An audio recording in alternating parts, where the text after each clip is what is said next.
We're back on The Big Show. It's Alex Belfield talking to my favourite people and the biggest stars, and we've got one here today. Wendi Peters, how are you? I'm fine, thank you, Alex. Lovely to be here. Well, it's nice to meet you because you're one of those people that you watch on telly for years and years and years and you think you get to know. But of course, certainly with Coronation Street, you're a character and it's not really you, but you're so known for that role. How do you feel at this point, a year out of it? Is that still a good thing or a bad thing? It's definitely a mixture. And I did, when Out of Africa came up and Gavin phoned me up, it sounded like a fantastic idea, obviously, but I had to sort of put the phone down and say, OK, I really need to think about this, because it was my decision to move on and try and leave Cilla behind a little. Not that I ever want people to forget about her, because I'm very grateful to her, because she's raised my profile as an actress and I'm very, very lucky for the job I had. But I wanted to try and move on and do other things. Be it more similar to me or more serene or something different. And I thought, oh gosh, do I really want to go back and play this awful woman again and, have her in the forefront? So I did a pros and cons list. I actually sat down with a pad and went, okay, pros, cons. 3 weeks in South Africa, quite nice. Going back to do Cilla, whatever. And work with Andy and Jenny. And in the end, the pros did outweigh the cons. To work with Andy and Jenny and Sam again and work with Gav and Duncan, it was great. And the biggest thing for me was it was a DVD. It wasn't going back into the main show, so it wasn't going to be on 5 nights a week. It is a one-off. And I just saw it for me as not a goodbye to her, because never say never. Who knows in a few years' time whether she'll come back. But for now, just to round her off, and what a lovely way to do it. How lucky am I? The thing I love most about Cilla was the tan. Yes. I mean, just brilliant. But there are some people who'd say, I'm not prepared to do that. You really did give yourself over to her, which is such an amazing thing. Well, I just think, what I do, it's a job. And I've, obviously before Corrie, I'd spent 15 years as a jobbing actress doing lots and lots of different things, making myself look, as stupid, if not more in some things than that. I never see it as me. And even watching the DVD, I don't watch it and go, oh, what do I look like? Because it's not me up there, it's Cilla. That's the big difference. And let's talk about your life, because you've had such an amazing career before Cora, and of course everybody forgets about that and they're not interested because this is all that matters because it's on TV. But you've worked so hard in the past. Tell us some of the things you've done. When I first left college at sort of 19, 20, I did lots of musicals. That's what I always... As being a little girl, I grew up watching the old films, all the Gene Kellys, the Fred Astaire's, Judy Garland's, and that's what I was desperate to do. So I went to musical theatre college and I came out and I did lots and lots of musicals on tour and in rep. Gypsy, Grease, Into the Woods, lots of Sondheim. I love Sondheim. I love doing comedy and I wanted to move into TV. And that's the transition sort of happened, going from musicals into comedies, into straight plays in theatre. And I was very lucky. A playwright who, well, everybody knows him, John Godber, gave me a really good chance. He cast me in a Hull Truck Theatre Company tour of teachers, a three-hander, and it was my first sort of thing out of musicals, and he gave me that break, really. He took a chance on me for somebody who'd been a twirly all her life and gave me the chance to show that I could do something else. So I always thank him for that. And that sort of led to lots of little bits in television, Out of the Blue, a police series and Cardiac Arrest. I did a film. I was very lucky to do a film. I did a film called In Love and War. Not, if you blink, you miss me in it. It literally is that. But I got to sit in a makeup chair next to Sandra Bullock, and she actually turned to me and introduced herself to me like I didn't know who she was. But I thought that was great of her, and I always make a point now of doing that when I meet people, because you can't assume that people know who you are. Not everybody watches Corrie, so I always make hi, I'm Wendi. Who, and they will say I am. But I did that, and Richard Attenborough directed it. To watch Richard Attenborough on a film set for 3 weeks working was just unbelievable. So lots of bits and pieces, and then I suppose the big thing breaking TV for me was Bad Girls. I did a few episodes of Bad Girls as Podger Pam, and as you were saying, Alex, I don't mind how I look. Now, if you ever watch that episode on DVD, you'll know that I really don't mind how I look. They put me in a huge fat suit and actually took makeup off. I went to the studio with a little bit of mascara and a bit of lipstick, and they went, no, it all has to come off. Let's paint some spots on. So I really don't care, but it was a great opportunity. I always think whatever you're doing, there'll always be someone who'll see it and maybe, hopefully, in the back of their minds, they'll put it there and think of you for other things. When you go from something like a Broadway musical into a three-hander like Teachers, how does that feel? Do you suddenly feel very exposed? Because there's a lot to cover you, the big band, the big scenery, the big numbers, the big set. When you're doing plays, it's a completely different level, isn't it? Completely. And I found it hard.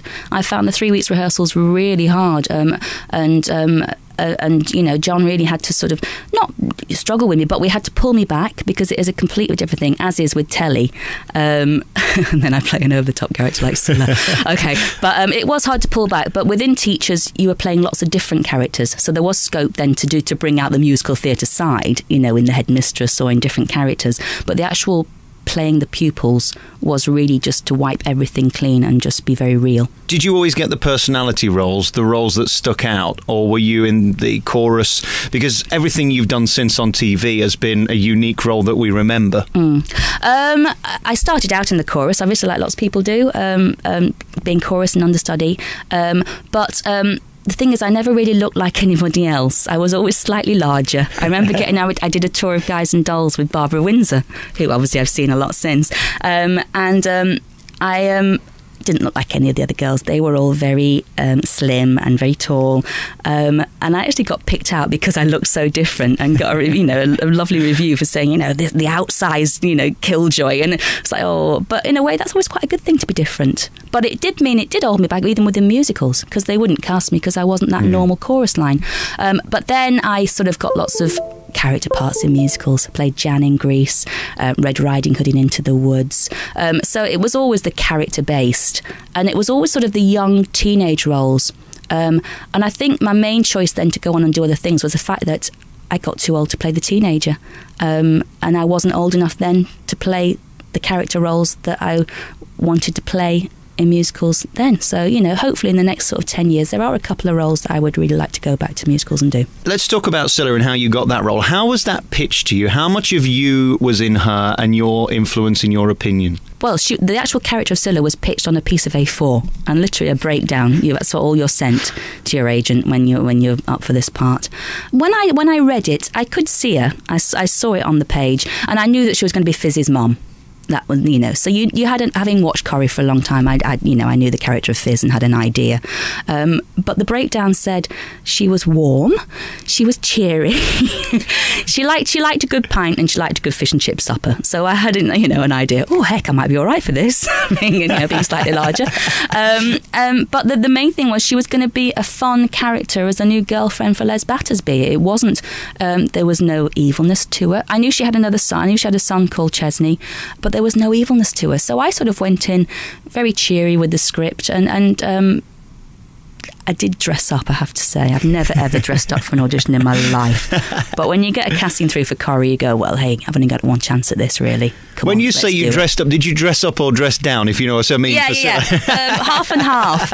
I dressed up in the respect that I put a very short skirt on and a very low-cut top, and I stuffed my bra with my socks. And I put as much gold jewellery as I could find on, because that's how I saw her, At the time, there was that programme, that Wife Swap had just come out, and there was a lady on it, she's a real person, a lady on it called Lizzie, Bardsley, I think her surname is. And I saw her, and I thought, I might take some elements of that, because I can, having read it, I thought that could be part of Cilla.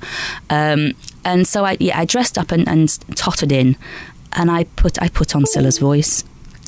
Shamedly, I just went in with my thickest Lancashire accent, which I drew from somewhere, having been brought up there. I never had such a thick accent, but it sort of has gone over the 20 years I've been in London. You hope people can see further, but you just thought, what if they don't? What if they meet Wendi and just go, she's nothing like Cilla? That's not what we're after. So I thought, right, the only way I can do it is to go in as Cilla. Are there particular lines even now you remember that you think that's a corker? I remember there was a scene once, and I was literally just sat at the dining room table in a shocking pink top with feathers in my hair, talking about how as a child when Fizz was a child, I'd left her in some bingo club behind the bar in a pram with a packet of crisps and something else. And it was a Jonathan Harvey script, and it was just brilliant. And I remember us just reading it at the read-through, and all of us just breaking down and saying, I can't believe we're going to do this scene. And there are things that you do remember. I think a lot with Cilla as well, a lot of it is visual. People always will say to me, "Oh, do you remember that time the bath fell through the ceiling?" There's always that one. And, "Oh, do you remember the wedding and the quo?" And they were verging on farce. And I think that's what they were meant to be. And people do have a go at episodes, and people have had a go, about the wedding and say, "Oh, it was too far-fetched." Well, you know what? It was meant to be. It was meant to be half an hour of fun that you could take out of Corrie, and I think that's how what the DVD's all about as well, really. If you're expecting some serious dramatic storyline, you're not going to get it with Cilla, Fizz, Chesney and Kirk, are you? And then you turn up at Coronation Street in the same kind of way, having to get into this rigmarole every day, in much the same way Paul talks about Lily Savage. Yeah. How was it for you getting Cilla on? Did you in the end dread that, or was it still fun? No, it was still fun each day going and say, "Oh, what can we do today?" It does become a bit of a chore. Everybody else can walk into the dressing room, put their top on and walk into makeup and go. It took me 20 minutes in my dressing room putting all the jewellery on and getting into costume before I even went to makeup. But it still was great fun. And that thing of, walking into the green room every day and people going, "Oh my God, what has she come as today?" Could that get any shorter? Could it get any tighter? It was great. And that feeling when you walk in the green room and there's that person you've been watching for 20 years and there's that person, Ken, you've been watching for 40 years. Oh, scary. My first day, luckily when I went into the green room, I wasn't actually on set. I'd gone in for a costume fitting. So I didn't have to worry about lines or actually doing anything. I could just literally sit there and go try some frocks on. But it was, you sit down on a sofa. And again, the thing with Corrie is everybody is so, and it's a big cliche, it's a big family and they're very friendly, but they are. And people make a point of coming up and introducing themselves again. "Hi, I'm Bill Roach." "Yeah, I know. Hi, hello, Ken." But they did. I remember sitting on the sofa and sitting next to me, Bill Roach and Eileen Derbyshire, who plays Emily. And they were just so lovely and so welcoming, and it's a brilliant thing because it's a day I remember, my first day, of them doing that to me. So it made me, every time somebody new came into the green room, I did exactly the same thing, and that's how it works. People are lovely to you and you remember that, so on other people's first day you go and say hello to them. Very, very finely, did they ever say, "Wendy, just hold back a bit with Cilla"? Probably a couple of directors said yes, and I took it on board, but look, it still happened as it did. That's one thing I was very aware of out in South Africa with Duncan, the director. Every day I'd say to him, "You will pull me back, you will," because having not done it for 9 months, you don't know what's going to come out on the first day. It's hard to find a level and place it just right. And I was very much aware of that with him. And he promised me every day. Having watched it back, I'm not sure whether there are a couple of moments I'd have gone, "Oh, goodness me, that's just too much." But on the whole, I don't think she's too over the top. I can't believe they put a wheelchair and Chesney together in the same thing. Isn't it just awful? When they turn that corner and he's in that wheelchair, you go, "Oh no, what's she done?" There's elements of Peter Kay tragedy there, isn't there? Yeah. Maybe we could release a CD for Christmas. There's an idea. Yeah. He'd do that as well, I'm sure he would. Wendy, great to talk to you. It's lovely to meet you because you're such a big star, and congratulations with the future. And the new DVD from Coronation Street is in your stores now. It's called Out of Africa. Wendy, thank you so much for talking to me. It's a pleasure. Thank you, Alex.